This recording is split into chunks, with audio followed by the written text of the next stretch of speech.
Hi, it's Ken Schwartz, and I'd like to take a minute or two to talk to you about criminal defense work. Here at my office, I handle a lot of criminal defense work. A lot of people come in here and they hire me and trust me to defend them against very serious charges, sometimes charges that can carry up to life in prison, very serious felony charges, and misdemeanors.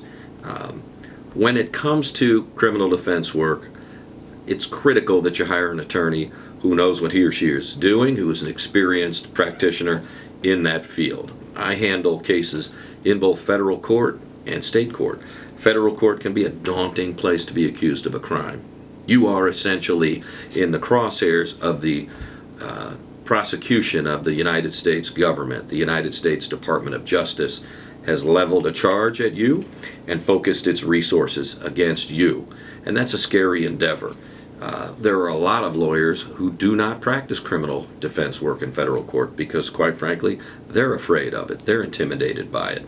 I've been practicing in the federal courts here all of my career, 24 plus years, and while I would never take it lightly, I'm comfortable there because that's an area of the law that I've worked in for many years. I would tell you that when it comes to hiring an attorney for a federal defense case, take your time, make sure you get referrals, meet with lawyers, and make sure that you hire somebody who routinely practices criminal work in federal court. Now, we also defend a number of people accused of crimes in state court, felony offenses and misdemeanor offenses, and the misdemeanors vary, and the felonies vary from anything from maybe a drug possession case to murders, assaults, you name it. I mean, unfortunately, people make mistakes, and they're entitled by the Constitution to a defense, to an attorney that will defend them and hopefully keep them out of prison and hopefully keep their record as clean as possible.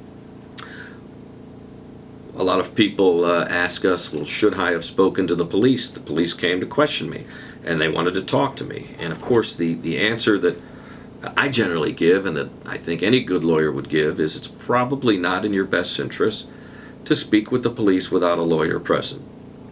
Do we let our clients speak to police sometimes? Yeah, sometimes we do. Really depends on the circumstances, and it's complicated. And it's the sort of thing that, again, you don't want to try to do yourself. I wouldn't try to extract my own teeth or conduct my own brain surgery. And neither should you try to deal with trained investigators who have, for whatever reason, focused their attention on you in an investigation. Probably best that you sit down with an attorney and make a decision then whether or not it's in your best interest to speak further with the police or to remain silent, because everyone has heard on TV that you have the right to remain silent. That's usually the best thing you can do when you're dealing with investigators who have focused on you as the target of a criminal investigation. That's not somewhere you want to be. You always have the right to an attorney. You always have the right to remain silent. We hear, again, these rights read to people on TV, and guess what? That's pretty realistic. Best thing, though, again, say, I think I want to get some legal advice here. With all due respect, officers, I want to call a lawyer and see what's best for me to do.